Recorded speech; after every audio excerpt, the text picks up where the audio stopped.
Borg. Lower your shields and surrender your ships. We will add your biological and technological distinctiveness to our own. Your culture will adapt to service us. Resistance is futile. It makes you wonder how far humanity will go with all of the wondrous technology we have. We've got Neuralink coming. We have contact lenses that will be able to access the internet that are coming. You've got cochlear implants. Technology's coming a long way, folks, and it's coming faster than we think. And we're going to talk about it today. But before I get started, if you're new to the channel, welcome to the Manor. Please take a moment and subscribe down below. We are on the road to 13 million subscribers, one subscription at a time, so make sure you subscribe. Also, please consider going to patreon.com/JulianMcBain if you want to support my work. If you do, you'll get exclusive content. I have the Boneworks Backstage series started now. I will be putting together April's video here pretty quick, as soon as I figure out how to do all these friggin' programming assignments I've been given. And of course, we've got the Easter holiday this weekend, so things are a bit busy, but it will be out before the end of the month, as always. Okay, so I wanted to address this again. I've spoken about cyborgization and what they've decided to dub transhumanism, which, after thinking about it, it's not a phrase I'm particularly fond of, because I don't think it really captures what is being done.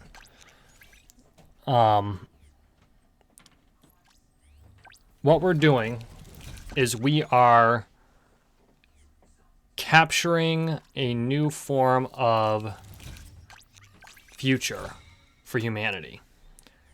And there are a lot of people who read a lot of nefariousness into it. I don't think that's the case. I think that there is a lot that we could do. I think there is a lot of bad that could happen.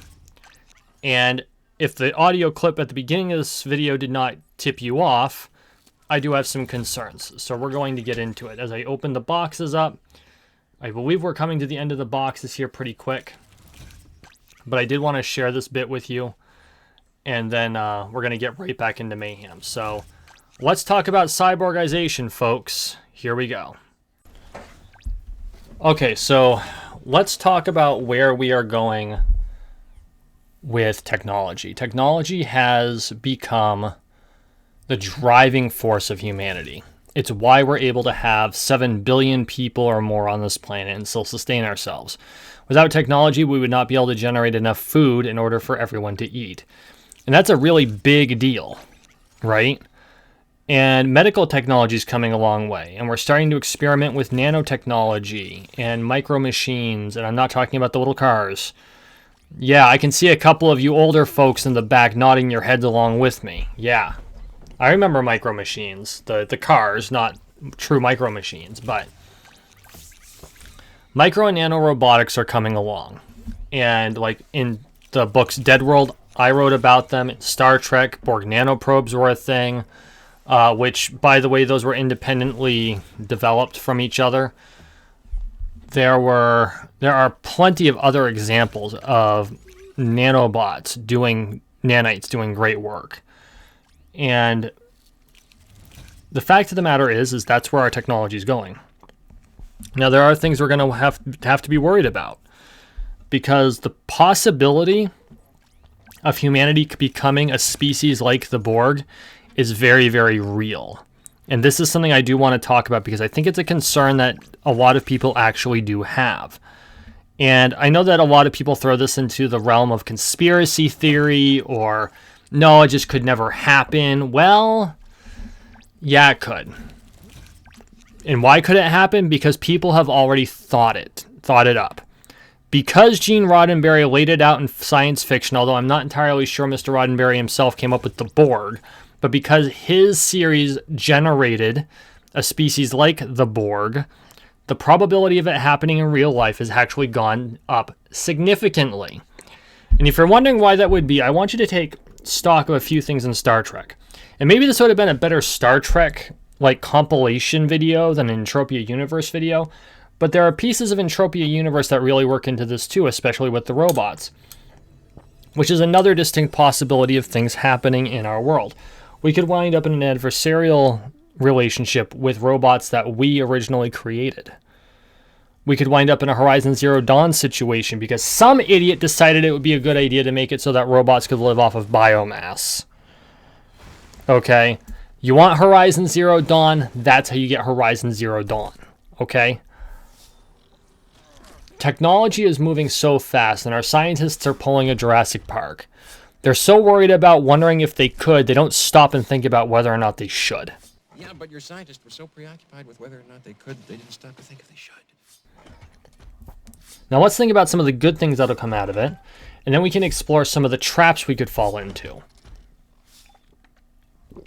Good things. Neuralink, I am very bullish on. I like the idea of Neuralink. Why do I like Neuralink? Because my whole family suffers from a myriad of neurological issues. Psychological issues too in some quarters. I had an uncle and my biological grandmother both had schizophrenia. But neurological disorders that run in my family include epilepsy, Tourette's, and attention deficit disorder. All of which are neurologically generated. All of which something like Neuralink could conceivably fix. And these are things that are very important to someone like me who looks at my family members and sees all the issues that they have and think, if we could create a technology that could just overcome these problems, how much easier would it be for all of those family members, including myself, to live our lives? I've been pretty open about my neurological issues. I don't dwell on them too much, and I try not to use them as a handicap. Because to me, things like that are not, they're not a thing to revel in, they are a thing to overcome. And those difficulties are not things that I should dwell upon. You deal with them, you overcome them, and you work with them as you need to. Tourette's is a great example of this. Tourette's syndrome is a neurological disorder that makes you have facial, verbal, and somatic tics. And they're often brought about, they're exasperated by stress. The more stressed you are, the harder they'll come on, the harder they'll be able to resist. Theoretically, you're not supposed to be able to control them. You can. It takes a lot of practice, it takes a lot of work. I started training on how to control these tics from the age of like 7 or 8. The Super Nintendo wasn't out yet. I mean, we're talking that's how far back it goes. And I just watched a couple of the 3 Gen Z people who watch my channel just like facepalmed. That's right, kids. I'm older than the Super Nintendo. But to have Neuralink be able to go in and prevent the neurological shorts that cause that from happening. It could cure seizures, which for those of you who don't know, epilepsy is otherwise unexplained seizures.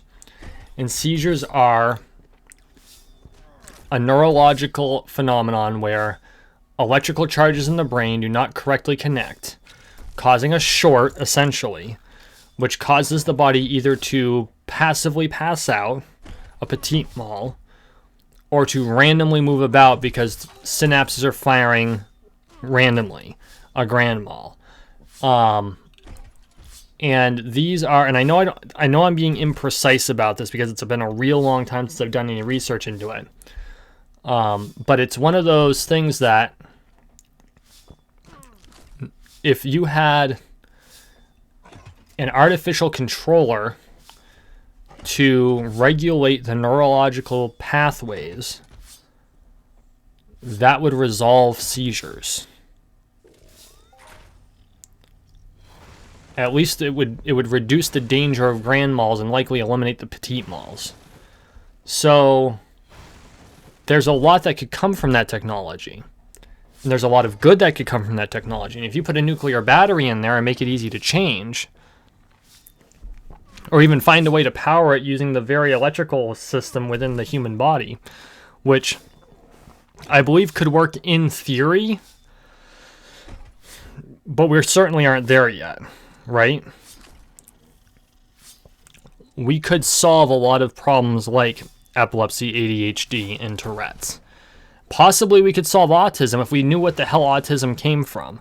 Now, I know there are a lot of people out there who have various theories on where autism comes from. Fact of the matter is, we don't have a damned clue. Okay? So, I would be curious, one, if we can pin down what the cause of it is. That would be huge.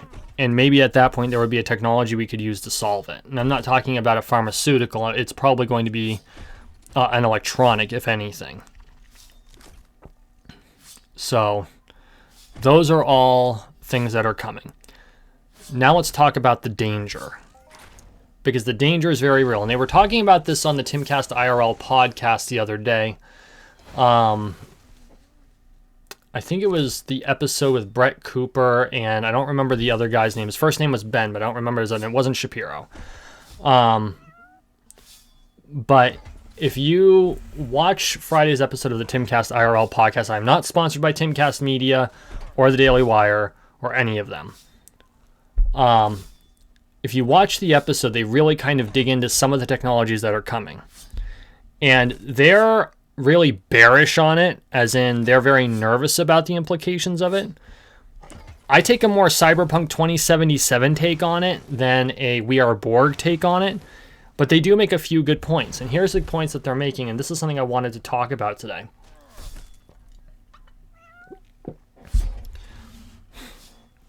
The problem with cyborgization is that for the software of the parts to remain up to date, you have to be able to find a way to connect it to the internet, or you'd have to go to the factory where it was produced.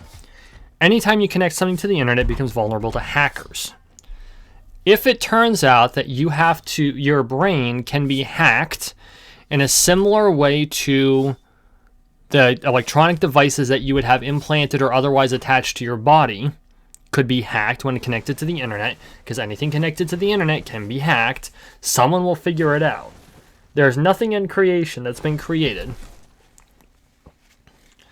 that is electronic in nature, that's connected to the internet, that cannot be hacked. Period. Dot. Okay? Some enterprising hacker out there's figured it out. So, imagine that happening to the human brain. Then imagine that hacker decides the hackee needs to be their slave. And this happens in Cyberpunk, and this happens in a couple of other places too. They have a whole profession where a person dives into another person's body to deliver messages or some shit. And that's a problem. That's a problem. We can't allow that to happen, but it can happen if we get to that level of technology. It is a possibility. And those who are sticking their head in the sand, thinking, oh, it could never happen in real life, it could never happen here, look at history. Anytime you say the words, it could never happen here, it happens within a century. Okay? I have in my pocket a device more powerful than the computer on the Starship Enterprise. And that is true. That the computer they designed, the system they foresaw on the Enterprise is far more primitive than your average Android cell phone. It gets better because modern supercomputers have more computing capability than Lieutenant Commander Data did in his fictional world. Because at the time, they couldn't conceive of where technology would land. And it happened in the lifetime of the actors who played the characters, with only a couple rare exceptions. Now, Brent Spiner's still alive. He's Data. Majel Barrett's no longer with us, unfortunately, and for those of you who don't know, Majel Barrett not only was number one in the pilot episode, and Loxana Troy in all of the episodes that she showed up in, she was also the voice of the computer in every all of the 20th century Star Treks. And I say that very specifically because the modern Star Treks do not use the Majel Barrett voice algorithms that she helped to record before her death, knowing that her time was short. So, that's That's really interesting. We have more computing power today. The computer I'm recording this on has more power than the computer they thought they'd put on the Starship Enterprise, which is no big surprise because we have graphing calculators more powerful than the computer they put on Apollo 11. And I don't believe I'm incorrect. I think that is 100% accurate. I do know for a fact that the telephone that I use is far more powerful than the Apollo 11 computer, because the Apollo 11 computer by today's standard was not much more than a calculator. I mean, okay, to be fair, most computers are basically really complicated calculators, but still. Speaking of which, tangent for a moment, I'm taking a beginner programming course, and I remembered why I fucking hate Python, because it's a friggin' annoying language that's really hard to code in, even though it's the easiest thing to code in, because of the scripting environment that it uses. / and rant. Back on topic. So, with that, we run into an issue where we could wind up with a Borg situation. And what I mean by that is if you get someone who is really dedicated in creating a hive mind, in a lot of ways we already do this with Facebook and Twitter. Facebook and Twitter is proof that humanity will create its own hive mind if we give them the opportunity. We are the Borg. If we're all Wi-Fi'd to each other. We are the Borg. There are people who want this to happen. There are people out there who think this is where we should go. We are the Borg. Where everyone gets a voice and we're all in each other's heads and we all kind of move as a collective. And that kind of freaks my ass out. It really does. I don't think that a collective is the way we need to go. There are things that we need to do as a group. But I'm a staunch individualist. I'm a rugged individualist. And I'm pretty sure you figured that out just by watching my videos. I don't do a lot of group hunts. I tend to fight in a very unique way. It's... Even in the games that allow it, I very rarely have companions. You know, I think in my New Vegas playthrough, I only had Veronica insofar as I needed her for certain missions. And she by far is my favorite NPC, and the only exception to that was, the Sierra Madre, where you really have to have a companion. And so I chose Veronica's ex-girlfriend, Christine, because anyone with half a brain figured out that those two were the two ladies in question. And Christine doesn't say anything. But no, I'm a rugged individualist, and that really freaks me out, the idea that we could all be in this collective hive mind where there's no individual. Now, that being said, if it was more of a Ghost in the Shell type situation, where we could speak telepathically but not be in each other's heads, it would almost act like a phone call. That I could get behind, but there's so many dangers behind it. I don't know. I don't know how we could do that without the Borg situation turning up. I really don't. And I mean that's the real question, right? That's the real question.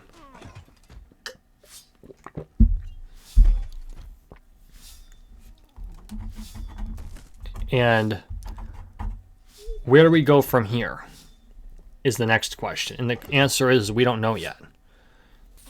Elon Musk continues to barrel ahead with Neuralink. I think Neuralink will be overall a good. You know, I actually disagree with the Timcast crew and with the more conservative aspect of things when it comes to technology. I believe that it will have an overall good on society. I do think it has its dangers, just like the internet has its dangers. I think the internet has been an overall good. I think virtual reality is an overall good. I do think it has its dangers. And those dangers do need to be looked at and considered and addressed as they're located and thought about. Because if we fail to do so, we are going to run into problems in the future. But that being said, we can address those problems as they come up. And so some of the things we need to be aware of are the social aspects and the what's the word I'm looking for?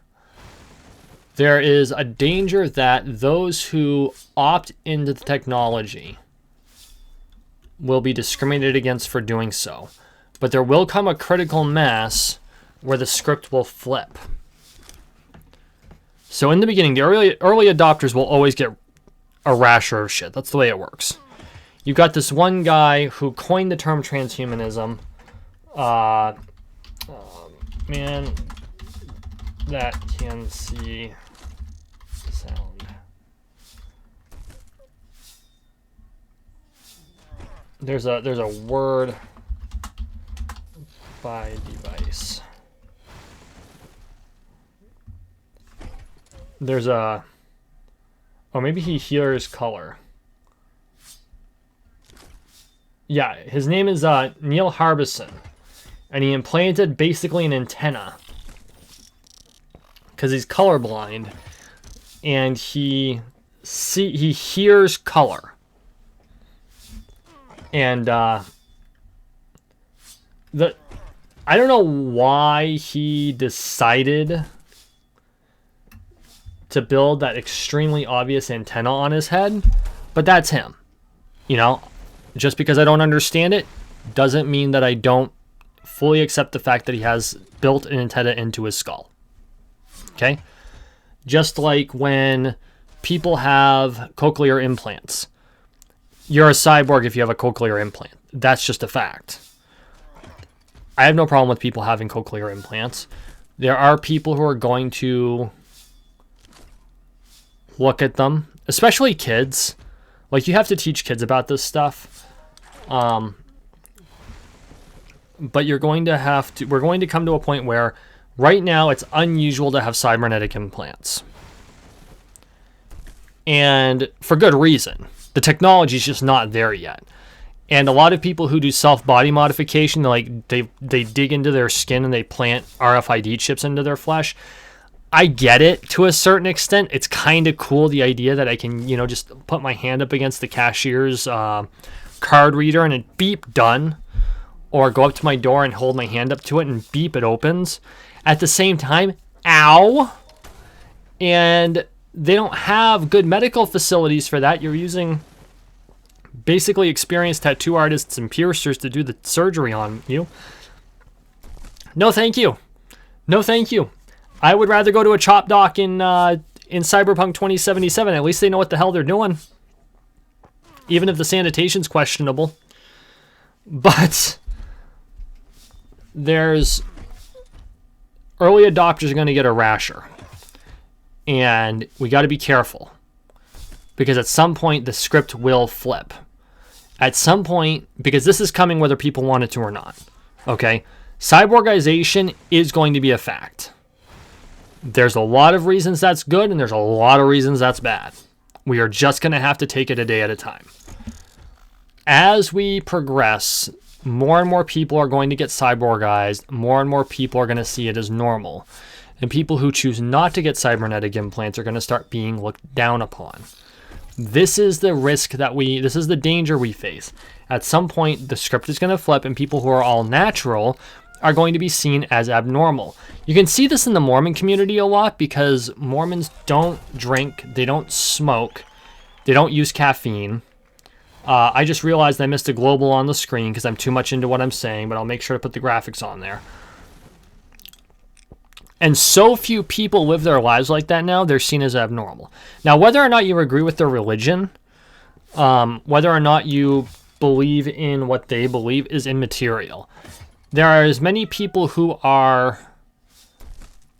judge them because they live such restrictive lives by their own choice, for the most part, than what they believe as a matter of faith. And I find that very interesting. And so that's going to be a contention that I'm sure is going to come up in the next 100 years or so. And so I would recommend, as we all move forward, just like as we became more understanding and better understood different aspects of the human brain, like when I was a kid, being gay was considered abnormal. Now, no one cares. It's like, oh, okay. And that's good. That's good. The point I'm making is this is going to happen with cyborgization too. There's going to be a process. we have to be prepared for all the things that are going to come with that process and be ready for it so we don't repeat the mistakes of our past. On the same token, because it's 100% voluntary, we have to understand what it means to take on that type of the consequences that come with it. Because being gay isn't voluntary. You just are or you aren't. If you're going to put implants in you, unless it's for some medical condition, that's 100% voluntary. So like, if you're deaf and you get a cochlear implant, it's not involuntary, but it sure as hell ain't 100% voluntary if you want to lead a life that's going to be less difficult. And I'm not saying you can't be a good, productive citizen when you're deaf. I know plenty of deaf people that lead perfectly productive lives. They have adapted. That's awesome. The cochlear implant is becoming far more common. That's also awesome. I don't judge either way. They can make that choice, but it is a choice. And so the thing that we need to do is we need to be willing to accept the choice an individual makes for themselves, or if the person in question is a child, the choice the parent made for them. Because we don't really know, at this point, we don't know what the ramifications are going to be. And we're going to see them. It's going to happen in our children's lifetime. All you Gen Zers out there, all you Zoomers or Zetters or whatever the hell you want to be called, this is going to be your thing to deal with. Cybernetics, cyborgization. And yeah, the cyberpunk dystopia that comes with it, but we're already there, so you know. But we need to avoid becoming the Borg. We need to make sure we retain our individuality and our independence from each other and our ability to be independent from each other and still live a productive life. Because if we become too interdependent, it's going to be a nightmare for everybody. Like, could you imagine imagine if you lived in a hive mind, right? You're of a species that can operate independently, humans. But you're 3 generations away from the first hive mind link up. We become the Borg. And suddenly something happens and you lose your attachment to the hive mind. Do you think you'd be able to survive? It's like growing up in a house where there were 13 or 14 kids. You had a huge amount of brothers and sisters, or you were in a boarding house, or you're in a place where there's always people. And then suddenly you're dropped in the woods where it's absolutely silent. How do you think your brain's going to react? And so we have to be careful enough to really realize that the consequences of every action we take are going to have further consequences. We always think about immediate consequences. We never think about second and third order consequences. The consequence of cyborgization, we all become more interconnected. Same with the internet. We all became more interconnected. Second order consequence. We are now so dug into everybody's and each other's lives that we can't necessarily function without that device in our hand looking at Facebook. Third order consequence. Now everyone is trying to make sure that they're acceptable to everyone else, and they don't necessarily allow their true selves out. This has happened socially for centuries. It's how it always is. But now, a person stepping out of line or trying to push back against a particular social norm will get destroyed by the whole world rather than just by their local community. It used to be that if you made a faux pas, you could move to another state and try again. And maybe you could overcome it and move back in 10 years and people would forget or they'd forgive and you'd be like, okay, you grew. You know, been there, done that. Nowadays, it's out there forever. It's out there forever. And in a lot of cases, people don't want to let each other grow. And that's the danger of the hive mind. So that's really what I want to leave you with. I want to leave you with that contemplation on this Easter.